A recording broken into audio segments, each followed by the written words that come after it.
Morning to all of you. S महाविद्यालय lectures में आपका स्वागत है। बीएड फर्स्ट सेमेस्टर की क्लास में हमारा आज का टॉपिक है वेदांत दर्शन। बच्चों, वेदांत दर्शन हमने लास्ट क्लास में भी स्टार्ट किया हुआ था, आज भी उसी को कंटिन्यू करेंगे। तो वेदांत दर्शन में की पृष्ठभूमि को समझने के लिए, उसके स्वरूप को समझने के लिए हम वेदांत दर्शन के पहले जो दर्शन था यानी कि वैदिक दर्शन, हमने उससे कोरिलेट करके आपको वेदांत दर्शन समझाया था, जिसमें हमने देखा था कि वैदिक दर्शन में सारी सत्ता वेदों की थी और जहां से वेदों का अंत होता है वहीं से हमारा वेदांत दर्शन स्टार्ट होता है। तो वेदांत दर्शन में क्या है कि सारे वेदों का सार है, गहन चिंतन है। तो आइए आज इसको हम स्टार्ट करते हैं। तो वेदांत दर्शन को समझने के लिए हम आज सबसे पहले उसकी उपशाखाओं को समझेंगे। तो स्टार्टिंग करते हैं कि जो वेदांत दर्शन के उपशाखाएं हैं उसको देखते हैं। यहाँ से स्टार्ट करते हैं वेदांत दर्शन की उपशाखाएं।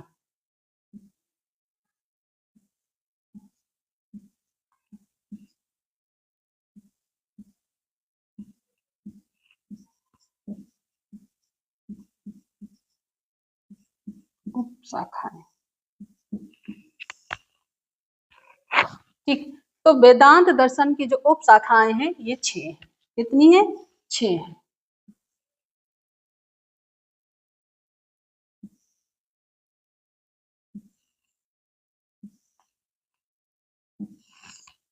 ठीक है। पहली जो है वह है अद्वैत वेदांत। क्या है? अद्वैत वेदांत।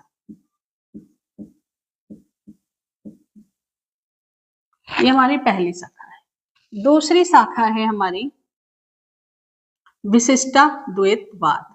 विशिष्टाद्वैतवाद।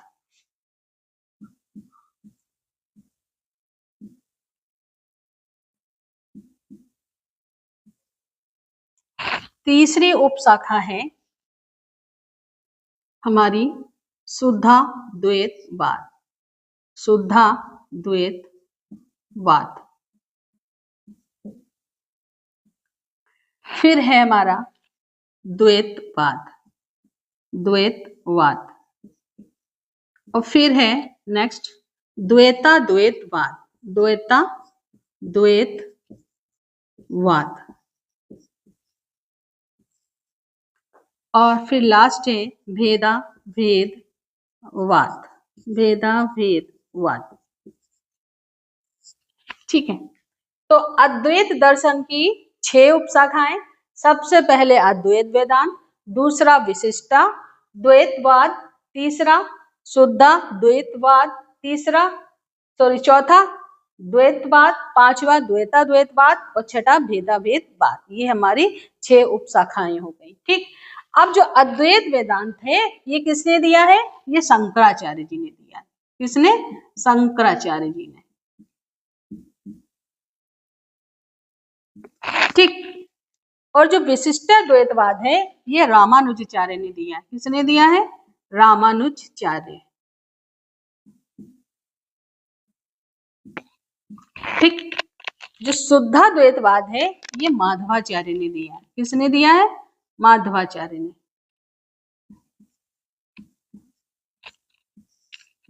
और द्वैतवाद किसने दिया है? शुद्धाद्वैतवाद वल्लभाचार्य ने दिया। वल्लभाचार्य ने दिया। और द्वैतवाद ये माधवाचार्य ने दिया है।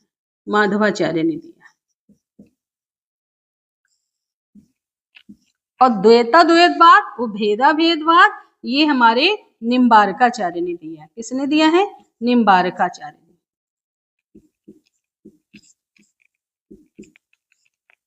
ठीक। अद्वैत वेदांत शंकराचार्य ने, विशिष्टाद्वैतवाद रामानुजाचार्य ने, शुद्धाद्वैतवाद वल्लभाचार्य ने, द्वैतवाद माधवाचार्य ने, द्वैताद्वैतवाद और भेदाभेदवाद ये हमारा दिया है निम्बारकाचार्य ने। तो बताने का ये सेंस है कि वेदांत दर्शन की ही 6 उपशाखाएं हैं। इन 6 उपशाखाओं में जो अद्वैत वेदांत है, जो शंकराचार्य जी ने दिया है, यही हमारे सिलेबस में है। यानी कि वेदांत दर्शन के अंतर्गत जो हमें पढ़ना है वे अद्वैत वेदांत है। इन 6 उपशाखाओं में हमारे सिलेबस में जो है वे अद्वैत वेदांत है। ठीक है, इसलिए इस सारी उपशाखाएं हमने आपको बताई। अब ये सारी जो उपशाखाएं हैं ये सभी ब्रह्म की और जीव की बात करते हैं। अब ब्रह्म और जीव को सभी शाखाओं ने एक अलग अलग दृष्टिकोण से देखा है। तो यहाँ पर 6 प्रकार के दृष्टिकोण आ जाते हैं। तो हमें जिस दृष्टिकोण को समझना है वह है अद्वैत वेदांत। ठीक है, तो जब भी आपके लॉन्ग क्वेश्चन में ये लिखने को आएगा तो आपको ये उपशाखाएं भी मेंशन करनी पड़ेगी। ठीक है, ये मेरा बताने का विचार था। इसलिए तो जो अद्वैत वेदांत है आज हम उसको स्टार्ट करेंगे। तो स्टार्ट करते हैं अद्वैत वेदांत को। अद्वैत वेदांत हम वेदांत दर्शन के अंतर्गत ही पढ़ रहे हैं। क्वेश्चन वेदांत दर्शन करके भी आ सकता है और क्वेश्चन अद्वैत वेदांत करके भी आ सकता है। तो आपको इसमें भ्रमित होने की कोई आवश्यकता नहीं है। ठीक है, तो अद्वैत वेदांत का हम सबसे पहले अर्थ देखते हैं। ठीक है, अद्वैत वेदांत।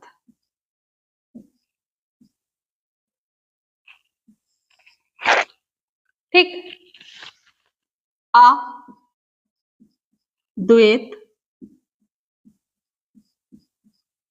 वाद। आ माने नहीं, आ माने नहीं, द्वैत माने दूसरा,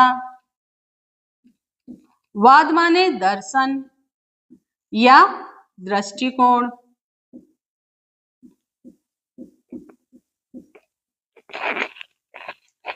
दूसरा नहीं मतलब एक ही, कोई और नहीं, कोई अलग नहीं, क्या है?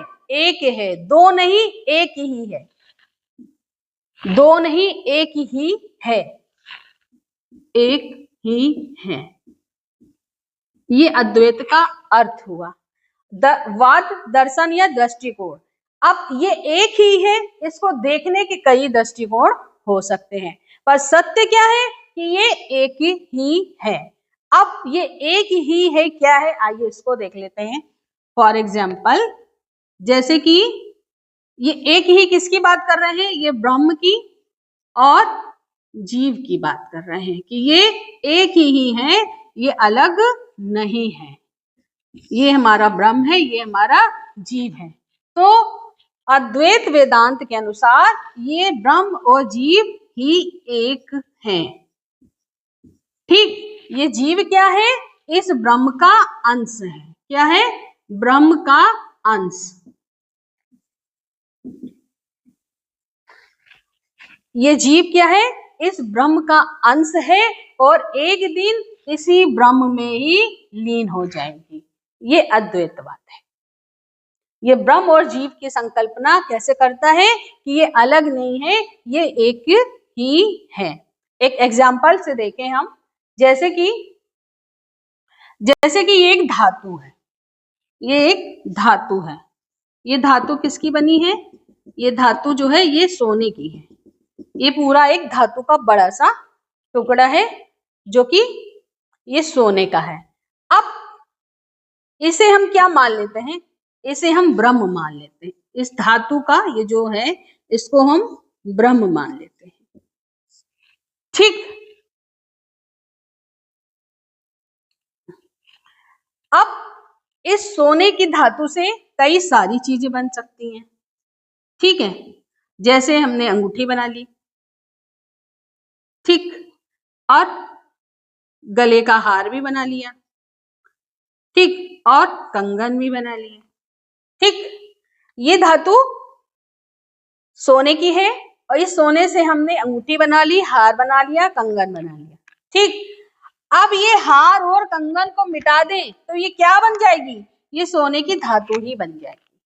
कहने का मतलब है कि इससे ये जो चीजें बनी है यही क्या है? ये जीव है। ठीक, ये अंगूठी, कंगन और हार ये क्या है? ये जीव है। और सोना क्या है? ये ब्रह्म है जो कि कभी भी खत्म नहीं होता है और इससे जो भी चीजें निकलती हैं, जो भी चीजें इससे बनती हैं, वे सब एक दिन इसी में समाहित हो जाती हैं। ऐसा हमारा अद्वैत वेदांत कहता है और अद्वैत वेदांत में ब्रह्म और जीव की यही संकल्पना की गई है।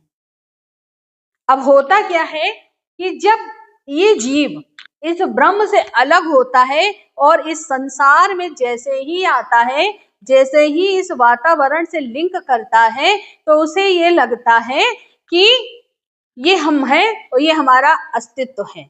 इस संसार में हमने अपना एक अस्तित्व बना लिया है। अब वो क्या भूल जाता है? वो ब्रह्म को भूल जाता है कि हम किससे बाहर निकले हैं। वे इस ब्रह्म को भूल जाता है। क्यों भूल जाता है? क्योंकि इस संसार की चमक दमक में भी खो जाता है और इस संसार की चमक दमक का उसके ऊपर आवरण पड़ जाता है। जब ये आवरण पड़ जाता है, इसी को क्या कहा गया है? इसी को माया कहा गया है। ठीक, एक छोटे से एग्जांपल से और इसको देखें। जैसे कि मैंने आपको बताया कि ये जैसे आग है, ठीक, ये आग है और इस आग से बहुत सारी छोटी छोटी चिंगारियां निकल रही हैं। ये चिंगारियां निकल रही हैं, ठीक। अब ये चिंगारियां छिटक के कोई दूर चली गई, कोई इधर चली गई। जब ये इस बड़ी जो आग जल रही है उससे चिंगारी निकल के दूर चली गई और वहां जाकर वो समाप्त हो गई, वहां जाकर वो बुझ गई, वो समाप्त हो गई। तो वो ब्रह्म से निकली और ब्रह्म में ही समाप्त हो गई, लेकिन दूर जाके छिटकी तो उस चिंगारी को ये लगा ये हमारा अस्तित्व है, हम इतने दूर आकर गिरे हैं। ऐसा ही संसार में जब जीवात्मा आ जाती है तो उसे ये लगता है कि ये जो संसार है, ये जो जगत है, ये सत्य है और इसमें हमारा अस्तित्व है। और वे किसको भूल जाता है? वे इस ब्रह्म को भूल जाता है जिससे वो उत्पन्न हुई, जिससे वो निकली है। ठीक है, इस प्रकार से उसके ऊपर एक इस संसार का आवरण चढ़ जाता है और वह ब्रह्म से अपने को अलग कर लेती है। तो उसे ये लगता है कि हमारा एक अलग अस्तित्व है, जबकि ऐसा नहीं है। अब एक एग्जाम्पल से इसको और देखेंगे। ये हो गया एग्जाम्पल नंबर 1, ये हो गया एग्जाम्पल नंबर 2। अब फाइनल देखेंगे हम कि किस कारण से ये जो आत्मा है ये ब्रह्म से अलग हो जाती है। ये क्या मतलब समझती है कि हमारा अस्तित्व अलग है। तो हम उस चीज को आज समझेंगे यहाँ पर।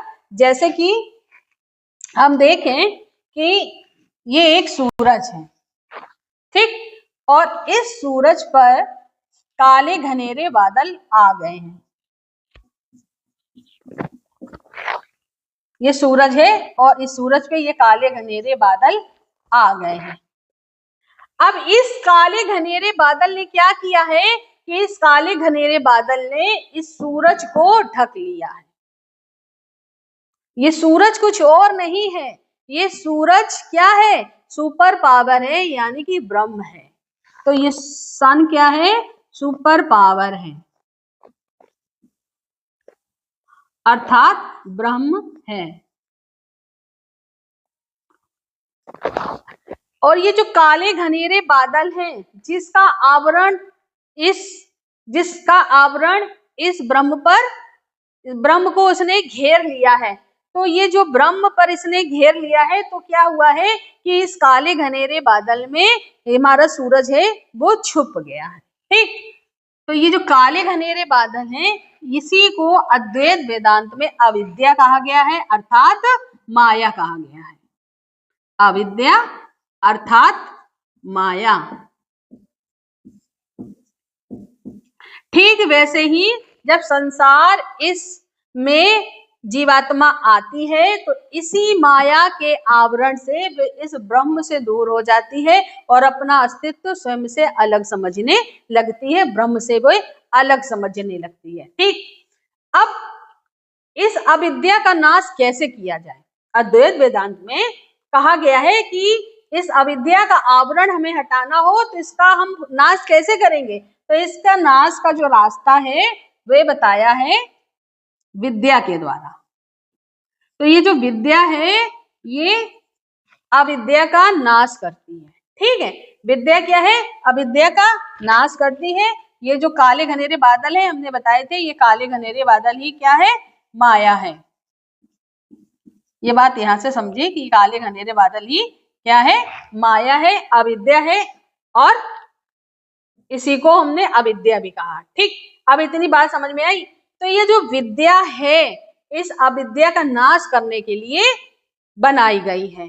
ठीक है, अब इस विद्या के दो रूप होते हैं, पहला है पराविद्या और दूसरा है अपरा विद्या। तो पराविद्या में हम किसका ज्ञान लेते हैं, आध्यात्मिक ज्ञान लेते हैं। किसका ज्ञान लेंगे, आध्यात्मिक ज्ञान लेंगे। और अपरा विद्या में हम सांसारिक ज्ञान लेंगे, यानी कि व्यवहारिक ज्ञान।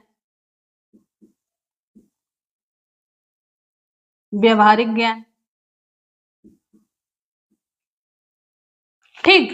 तो अविद्या का नाश करने के लिए विद्या के दो रूप, परा और अपरा। परा में हम आध्यात्मिक मूल्य को देखते हैं और अपरा में सांसारिक व्यवहारिक ज्ञान को प्राप्त करते हैं। ठीक, अब इस ब्रह्म तक कैसे पहुंचा जाए, तो उसका रास्ता विद्या है, और विद्या दो रूप में पाई जाती है। अब जब हमें इसको पाना होगा तो हमें इस परा विद्या का ज्ञान लेना पड़ेगा, तब जीव ब्रह्म से मिल पाएगा। तो इसके इन्होंने तीन मार्ग बताए। तो मार्ग कौन से हैं, पहला मार्ग कर्मयोग, दूसरा मार्ग भक्ति योग,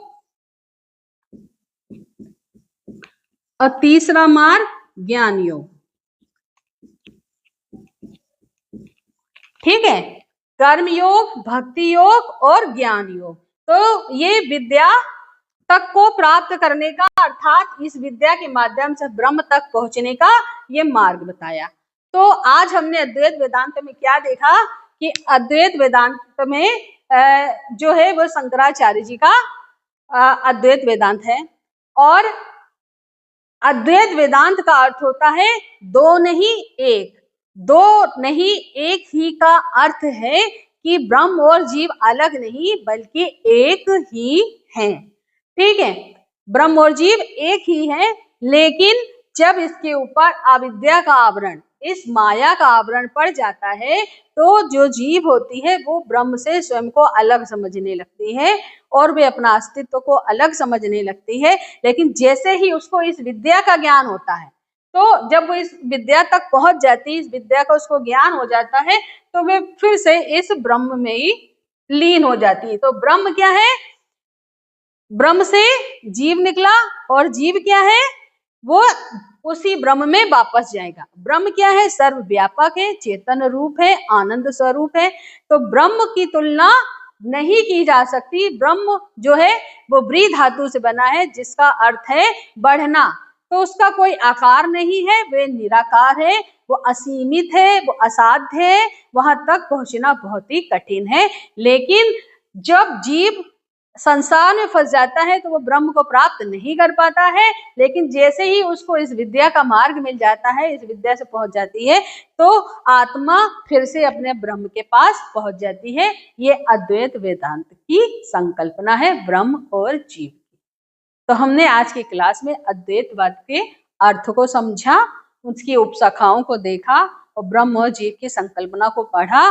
तो हमारी आज की क्लास यहीं तक। अगली क्लास में हम इसी को कंटिन्यू करेंगे।